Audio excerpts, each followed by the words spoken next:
तो दोस्तों आज की इस वीडियो में जो हम बात करने वाले हैं, देखिए वो भी कंबाइन हार्वेस्टर से रिलेटेड ही बात करने वाले हैं। तो दोस्तों जैसे एक भाई का कमेंट आया था, शिवा राजपूत भाई का, तो भाई ने जैसे कमेंट में पूछा था कि भाई हमारे यहाँ इस टाइम पे धान ही धान है सब जगह, और गेहूं के टाइम में गेहूं गेहूं ही होता है सब जगह, और थोड़ी बहुत लाई हो जाती है। लाई मतलब देखिए सरसों जो होती है, गेहूं का जो है वो सभी लोग भूसा बनवाते हैं, और लाई जो सरसों होती है वो सिर्फ 2% ही होती है। तो हमें करतार या पुन्नी की जो भूसा कंबाइन हार्वेस्टर है उसमें से कौन सी लेनी चाहिए? मतलब कहने का यह है भाई का कि हमें करतार सिंपल ले लेनी चाहिए या जो भूसा बनाती है पुन्नी की वो ले लेनी चाहिए हमें। तो दोस्तों इस वीडियो में हम देखिए भाई के कमेंट से रिलेटेड सब डिटेल में बात करेंगे कि भाई को पुन्नी की भूसा कंबाइन हार्वेस्टर लेने में फायदा है या करतार 4000 सिंपल के साथ में आपको ट्रैक्टर रीपर लेने में फायदा है। सब कुछ डिटेल में बात करेंगे, तो वीडियो में लास्ट तक बने रहें, क्योंकि हम जो बोलते हैं सच बोलते हैं। और चैनल पे अगर नए हैं तो देखिए चैनल को सब्सक्राइब कर लें। तो आइए वीडियो शुरू करते हैं।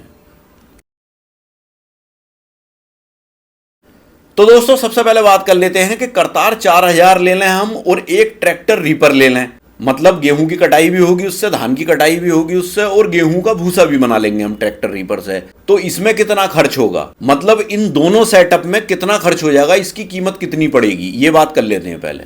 तो देखिए करतार 4000 ये मान के चलिए, देखिए हम लमसम प्राइस यहां मान लेते हैं, ये नहीं है कि ये एग्जैक्ट प्राइस है। तो जैसे जीएसटी कम हुई है तो मान लो कि 30 लाख रुपए में करतार 4000 आपको मिल जाएगी। फिर रीपर के लिए आपको एक नया ट्रैक्टर भी लेना पड़ेगा 55 हॉर्स पावर का। अगर देखिए आपके पास ऑलरेडी पहले से इतने हॉर्स पावर का ट्रैक्टर है तो आपके ये पैसे टोटल बच जाएंगे। तो ये मान करके चलिए कि 55 एचपी का ट्रैक्टर 8 लाख रुपए में आपको नया लेना पड़ेगा। भाई हम नए की कैलकुलेशन देख लेते हैं, जरूरी नहीं है हर किसी भाई के पास 55 एचपी का ट्रैक्टर होगा। फिर रीपर जो पड़ेगा आपको वो 3.5 लाख रुपए का पड़ेगा। फिर इसके साथ आपको देखिए एक ट्रैक्टर और लेना पड़ेगा, जो छोटा मोटा ट्रैक्टर ऐसे ही सेकेंड हैंड आप खरीद लें, जो भूसे की ट्रॉली को घर पर पहुंचाने लाने का काम करेगा। तो ये मान करके चलिए कि 2 लाख रुपए में ठीक ठाक ट्रैक्टर मिल जाएगा। मिलने को तो आपको 1-1.5 लाख रुपए में मिल जाएगा, लेकिन उसकी कंडीशन कुछ ज्यादा ही खराब होगी, फिर आपको उसमें पैसे भी लगाने पड़ेंगे। तो इससे अच्छा आप 2 लाख रुपए मान के चलिए कि 2 लाख रुपए में ट्रैक्टर आपको मिल जाएगा सही। फिर भूसे की ट्रॉली बनवानी पड़ेंगी आपको, 2 ट्रॉली तो होनी चाहिए मिनिमम। तो 2 ट्रॉली कम से कम 2 लाख रुपए की आपकी 2 ट्रॉली बनेंगी। तो ये देखिए पूरा सेटअप जो बनेगा, एक कंबाइन हार्वेस्टर और ये 2 ट्रैक्टर और 2 ट्रॉली भूसे वाली, ये पूरा सेटअप रीपर के साथ में जो बनेगा आपका, इसमें आपके लगभग 45.5 लाख रुपए खर्च हो जाएंगे इन दोनों सेटअप में। अब बात कर लेते हैं Punni power plus combine harvester की, जो 160 एचपी का इंजन आया है उसकी बात कर लेते हैं, उसमें कितना खर्च होगा अगर उसे लेते हैं हम। तो सबसे पहली बात तो देखिए ये कंबाइन हार्वेस्टर ही इतनी महंगी है कि जैसे 38 या 40 लाख रुपए के करीब में ये कंबाइन हार्वेस्टर पड़ती है। तो चलिए हम यहां मान लेते हैं कि ये 38 लाख रुपए की आपको पड़ेगी, क्योंकि देखिए थोड़ी जीएसटी भी कम हो रही है, तो हम 38 लाख मान लेते हैं, मोटा मोटा हिसाब है। फिर इसके साथ में आपको एक ट्रैक्टर सेकंड हैंड इसके लिए भी लेना पड़ेगा, ट्रॉली भूसे वाली लाने ले जाने के लिए, घरों पे पहुंचाने के लिए। तो ये मान के चलिए 2 लाख रुपए का ट्रैक्टर आपको उसमें भी लेना पड़ रहा था, यहां भी लेना पड़ेगा। फिर भूसे की ट्रॉली जो है 2, वो आपको वहां भी लेनी पड़ रही थी, यहां भी लेनी पड़ेंगी। तो 2 लाख रुपए उन ट्रॉली के मान लीजिए। तो दोस्तों ये भूसा कंबाइन हार्वेस्टर के साथ पुन्नी 160 एचपी के साथ में आपको ये जो पड़ेगा पूरा सेटअप, वो लगभग 42 लाख रुपए का आपको पड़ेगा। तो यहां जो बचत हो रही है आपकी, वो सिर्फ हो रही है रीपर की, वो 3.5 लाख रुपए उधर आपको एक्स्ट्रा देने पड़ रहे हैं। इधर जो है वो रीपर के आप पैसे माइनस करके चलिए, मतलब भूसा कंबाइन हार्वेस्टर लेने में पूरे सेटअप में आपको 3.5 लाख रुपए की बचत हो जाएगी। अब बात कर लेते हैं स्टाफ की, कि अगर आप करतार 4000 ले रहे हैं और एक ट्रैक्टर के साथ में रीपर का सेटअप बना रहे हैं, तो आपको स्टाफ कितना रखना पड़ेगा। तो देखिए 3 बंदे तो आपको कंबाइन हार्वेस्टर पर रखने ही पड़ेंगे, और मिनिमम 3 बंदे आपको रीपर पे भी रखने पड़ेंगे। एक बंदा ट्रैक्टर चलाने वाला और 2 बंदे जो है उन ट्रॉलीज को ट्रैक्टर चला करके घर तक पहुंचाने लाने का काम करेंगे। तो मतलब इस पूरे दोनों सेटअप के अंदर आपको 6 लोग तो चाहिए ही चाहिए। अब बात करें भूसा कंबाइन हार्वेस्टर के साथ में आपको कितना स्टाफ रखना पड़ेगा, तो देखिए उसमें आपको एक स्टाफ की बचत हो जाएगी। वो कैसे, जो रीपर पर ट्रैक्टर चलाएगा ड्राइवर, उसमें यहां पर आपको उसकी जरूरत नहीं पड़ेगी। तो 3 बंदे तो कंबाइन हार्वेस्टर पे हो गए और 2 बंदे आराम से ट्रॉली लाने ले जाने का काम करते रहेंगे। तो मतलब यहां आपको स्टाफ 5 लोगों का चाहिए। तो यहां पर आपको एक बंदे की बचत होती है अगर भूसा कंबाइन हार्वेस्टर आप लेते हो तब। फिर बात करें देखिए मेंटेनेंस की, तो देखिए मेंटेनेंस तो लगभग दोनों का बराबर ही रहेगा, क्योंकि बराबर इसलिए रहेगा, देखिए भूसा कंबाइन हार्वेस्टर जो होती है उसका मेंटेनेंस थोड़ा ज़्यादा ही होता है नॉर्मल कंबाइन हार्वेस्टर से। तो यहाँ पर क्या है कि करतार 4000 का जो मेंटेनेंस है वो उससे कम होगा भूसा कंबाइन हार्वेस्टर से, लेकिन यहाँ मेंटेनेंस ट्रैक्टर का और रीपर का बढ़ जाएगा। तो फिर दोनों का मेंटेनेंस लगभग एवरेज आ जाएगा, बराबर ही निकल करके आएगा, मतलब ज़्यादा फर्क नहीं आएगा, मेंटेनेंस दोनों का बराबर हो जाएगा। अब बात कर लेते हैं देखिए डीजल खर्च की। तो डीजल खर्च अगर मान लीजिए आप करतार 4000 और ट्रैक्टर रीपर का जो ये सेटअप है, इसमें जो आपका डीजल खर्च होगा वो थोड़ा सा ज़्यादा रहेगा। वो ज़्यादा इसलिए रहेगा, देखिए एक तो आप कंबाइन हार्वेस्टर में भी डीजल खर्च कर रहे हो, प्लस दूसरी चीज़ जो 55 HP का ट्रैक्टर है वो अच्छा खासा डीजल खाएगा। तो मैं ये मानता हूं कि देखिए पुन्नी जो 160 HP है वो एवरेज करतार की बराबर नहीं देगी, वो कम एवरेज देगी, मतलब वो डीजल ज़्यादा खाएगी करतार 4000 से। लेकिन यहाँ ट्रैक्टर भी डीजल खा रहा है, तो ये मान के चलिए कि थोड़ा सा फर्क आ जाएगा। ये जो दो तरह का सेटअप आपने तैयार किया है, करतार का और रीपर का ट्रैक्टर वाला, इसमें थोड़ा सा डीजल आपका खर्च ज़्यादा होगा, उसमें थोड़ा सा डीजल कम हो जाएगा, लेकिन ज़्यादा फर्क नहीं पड़ेगा, लीटर 2 लीटर का फर्क ही आएगा, इससे ज़्यादा का फर्क नहीं पड़ेगा।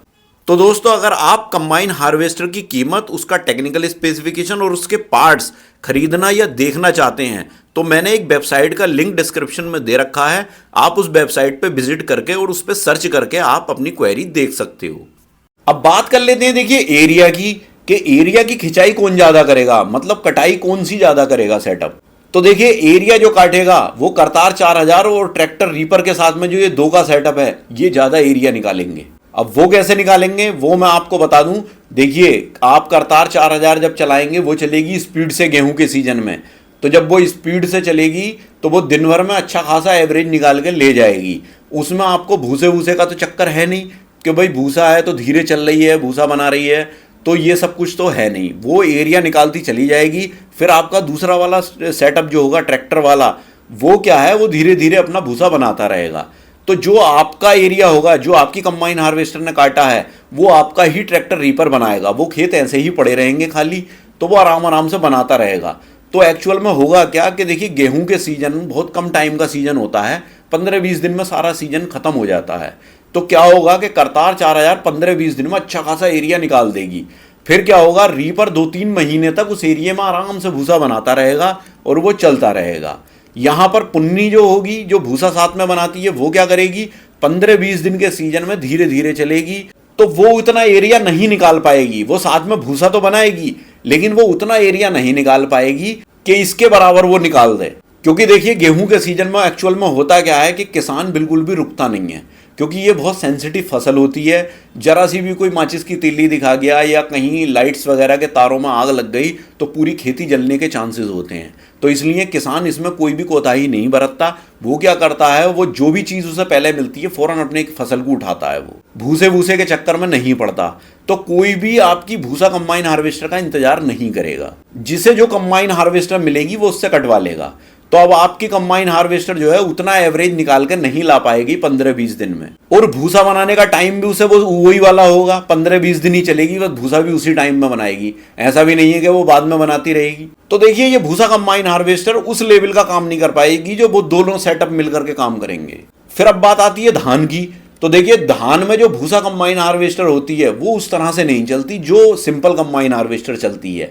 जैसे करतार 4000 धान में जब चलेगी तो एकदम बेहतरीन एवरेज निकालेगी, भूसा कंबाइन हार्वेस्टर उस लेवल का एवरेज नहीं निकाल पाती धान में, क्योंकि ये जो धान है वो साइड से कचरा निकालती है, तो वो उस लेवल से नहीं। इसका फीडर भी आधा ही चलता है, आधा रुका रहता है। फिर वो जो दो सेटअप हैं, देखिए करतार 4000 और ट्रैक्टर रीपर वाला जो सेटअप है उसमें एक फायदा और है इससे ज्यादा, वो ये है कि देखिए उसमें जो आपका वो ट्रैक्टर होगा 55 HP वाला, वो अच्छा खासा आप उसे पर्सनल यूज में भी ले सकते हो। मतलब अगर सीजन आपका खत्म हो गया तो आप उस ट्रैक्टर से अपने पर्सनल वर्क भी कर सकते हो, कहीं आप रेंट पे भी उसे चला सकते हो, कैसे भी कर सकते हो, वो आप अच्छा खासा उससे कमाई कर लोगे। फिर अब बात कर लेते हैं देखिए रिसेल वैल्यू की। तो सबसे पहले बात करते हैं इन दो सेटअप की, करतार 4000 और ये ट्रैक्टर रीपर जो आपने बनाया है। तो ये देखिए सेटअप आपका बड़ा हो जाता है, और जब बड़ा सेटअप होता है तो आपको इसको एक एक करके भी आप इसमें बेच सकते हो। तो एक एक करके बेचने में आपको इसकी अच्छी खासी रिसेल मिल जाएगी। मतलब उतने पैसे नहीं टूटेंगे जितने पैसे इस भूसा कंबाइन हार्वेस्टर के साथ टूटेंगे।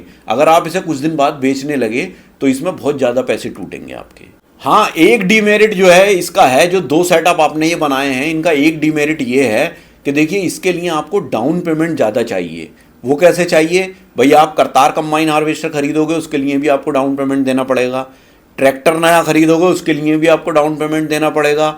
आप रीपर खरीदोगे उसके लिए भी आपको कुछ ना कुछ देना पड़ेगा, अगर लोन कराओगे उस पर भी तो भी। और ट्रॉली वगैरह भी बनेंगी और आपको ट्रैक्टर भी लेना पड़ेगा। तो मतलब इसके लिए आपको डाउन पेमेंट अच्छा खासा चाहिए। जबकि भूसा कंबाइन हार्वेस्टर अगर आप लोगे तो उसमें आपको ज़्यादा डाउन पेमेंट की ज़रूरत नहीं पड़ेगी, वो पूरी मशीन पे ही आपका आराम से लोन हो जाएगा थोड़े पैसे जमा करके ही। फिर देखिए, मान लीजिए जैसा आप सेटअप ये दोनों चला रहे हैं, 2 सेटअप आपके ये वाले हैं, एक सेटअप भूसा वाला है। तो ये 2 सेटअप वाला जो सिस्टम है करतार 4000 का या ट्रैक्टर रीपर वाला जो सेटअप है, अगर आप इस सेटअप को एक को बेचना चाह रहे हैं, एक को ख़त्म करना चाह रहे हैं, एक को चलाना चाह रहे हैं, मान लीजिए आप कंबाइन हार्वेस्टर चलाना चाह रहे हैं, रीपर को ख़त्म करना चाह रहे हैं, तो कभी भी आप उसको सेल आउट कर सकते हो, कोई दिक्कत उसमें आपको नहीं होगी। आप आराम से कंबाइन हार्वेस्टर चलाते रहिए। और अगर आप कभी ट्रैक्टर रीपर चलाना चाहते हो, कंबाइन बेचना चाह रहे हो, तो उसे भी बेच सकते हैं। मतलब इसे अलग अलग दोनों सेटअप को बेच सकते हैं आप कभी भी। लेकिन उस भूसा कंबाइन हार्वेस्टर वाले सेटअप को आपको अगर बेचना तो एक पूरा सेटअप एक साथ ही जाएगा वो, मतलब आप उसमें कुछ रोक नहीं सकते, आपको पूरा सेटअप ही बेचना पड़ेगा वो। तो दोस्तों मेरे ख्याल से तो अगर देखा जाए तो ये करतार 4000 के साथ में जो ट्रैक्टर से भूसा बनाने वाला सिस्टम है, रीपर वाला सिस्टम, ये ज्यादा बेस्ट सेटअप है। क्योंकि देखिए इससे कमाई ज्यादा होगी। और देखिए किसी भी बिजनेस का मेन मोटिव होता है उससे कमाई करना। तो जो सेटअप हमें ज़्यादा कमाई करके देगा, हमें वही सेटअप इसमें फ़ायदेमंद है। तो मेरे ख्याल से तो ये वाला सेटअप सही है जो 2 चीज़ों का सेटअप मिलके बन रहा है। बाकी दोस्तों इससे रिलेटेड आपकी क्या राय है, आप भी मुझे कमेंट बॉक्स में कमेंट करके बता सकते हो। तो दोस्तों आई होप कि ये वीडियो मेरा आपको बहुत पसंद आया होगा। अगर वीडियो मेरा आपको पसंद आया तो प्लीज़ वीडियो को लाइक करें, ज़्यादा से ज़्यादा शेयर भी करें। और अगर आप मेरे चैनल पर नए हैं तो प्लीज़ चैनल को सब्सक्राइब करें। तो मिलते हैं इसी तरह की किसी नेक्स्ट वीडियो में, तब तक के लिए थैंक यू, बाय।